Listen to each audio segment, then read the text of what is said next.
आज संडे आहे आणि खूप काहीतरी चटपटीत असं खाण्याचं मन होते आणि मुलीची फरमाईश आहे की मम्मा पावभाजी बनव. तर चला तर आज बनवूया पावभाजी.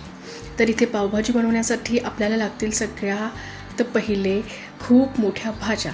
तर माझ्याकडे जेवढ्या घरामध्ये भाज्या होत्या त्यातल्या थोड्या भाज्या मी काढून घेतलेल्या आहेत. तर इथे मी पत्तागोबी जी काढली ना ती मला थोडीशी जास्ती वाटते आहे, कारण गोबी ही पावभाजीमध्ये जास्ती चांगली लागत नाही, कारण त्याचा जास्ती स्ट्रॉंग फ्लेवर येतो.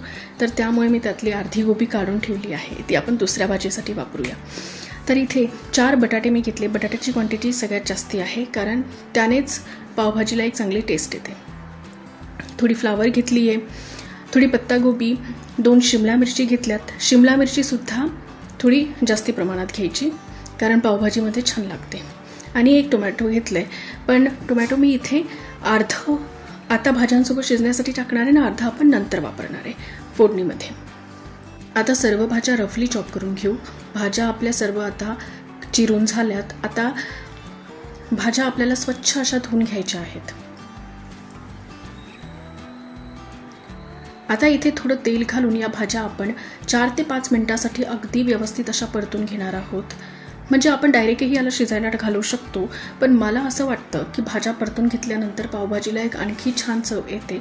तर इथे भाज्या आपण परतून घेऊ. आणि भाज्या परतताना इथे थोडं मी मीठ घालते आहे आणि 1 चमचा पावभाजी मसाला घातला आहे. तर मीठ आपण थोडंच घातलं आहे, बाकीचं मीठ आपण भाजी फोडणी देताना घालणार आहोत. आता इथे एक गोष्ट मी विसरली होती, ते म्हणजे बीट.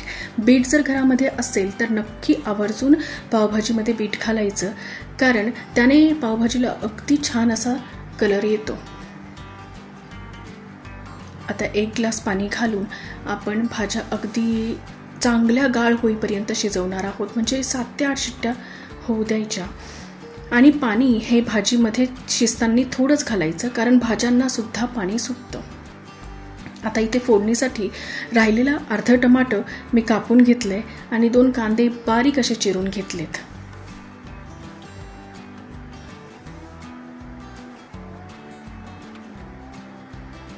तर सर्व तयारी आपली झालेली आहे आणि भाज्या सुद्धा आपल्या अगदी मस्त अशा शिजलेल्या आहेत. आता या भाज्या आपण मॅशरने चांगल्या मॅश करून घेणार आहोत, म्हणजे जेवढं पॉसिबल आहे तेवढ्या भाज्या आपण मॅश करून घ्यायच्या, कारण हीच एक प्रोसेस आहे ज्यामुळे पावभाजीला अगदी छान चव येते. आणि इथे आपण तेलाचा वापर करणार नाही, इथे आपण बटर घालणार आहोत. तर इथे 2 क्यूब मी बटर इथे घातलं आहे आणि त्यात 1 चमचा जिरं घातलं आहे. आणि आता कांदा घालून आपल्याला कांदा हा व्यवस्थित परतून घ्यायचा आहे. हिरवी मिरची इथे घातली आहे.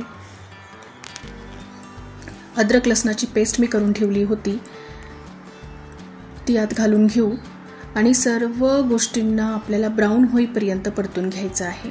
आता इथे टमाटर घातलं आहे आणि थोडं मीठ घालून याला आपल्याला चांगलं टमाटर सॉफ्ट होईपर्यंत परतून घ्यायचं आहे.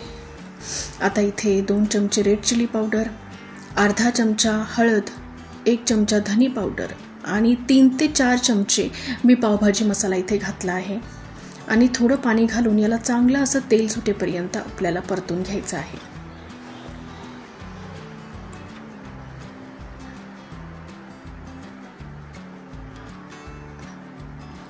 मसाले लगातार हलवत राहायचे, नाहीतर खाली लागू शकतात. परत थोडंसं पाणी घालून छान असं याला परतून घेणार आहोत. तर बघा, मसाल्याला अगदी मस्त असं छान तेल सुटलेलं आहे. आता यामध्ये आपण भाज्या घालून घेऊ.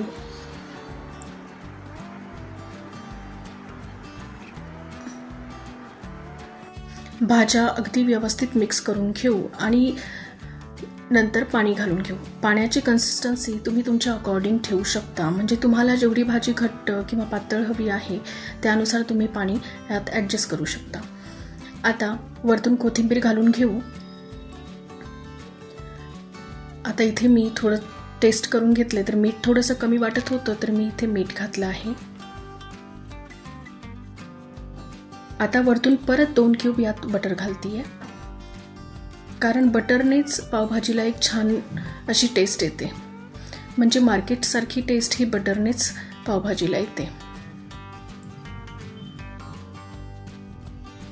आता 15 मिनिटांसाठी भाजी आपल्याला छान शिजवून घ्यायची आहे.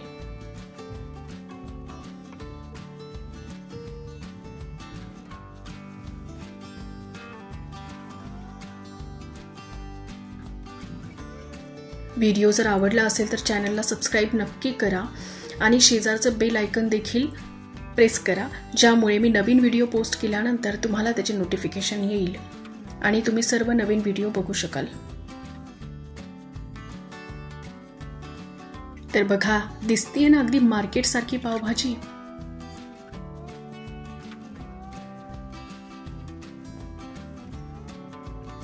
तर आता भाजी आपली रेडी आहे.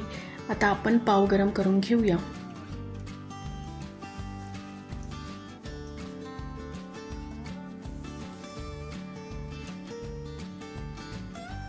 तर इथे पाव गरम करण्यासाठी मी इथे बटर थोडंसं घातलंय आणि आपल्याला मस्तपैकी पाव हे शेकून घ्यायचे आहे दोन्ही साईडनी.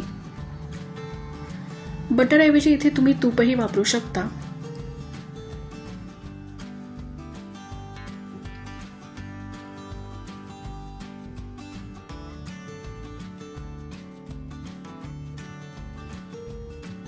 तर इथे पाव पण आपले भाजून अगदी रेडी आहेत. चला आता आपण सर्व करून घेऊ. तर दिसतेय ना अगदी चमचमीत अशी पावभाजी. नक्की ट्राय करून बघा आणि व्हिडिओ आवडला असेल तर चॅनलला सबस्क्राईब नक्की करा. Thank you for watching.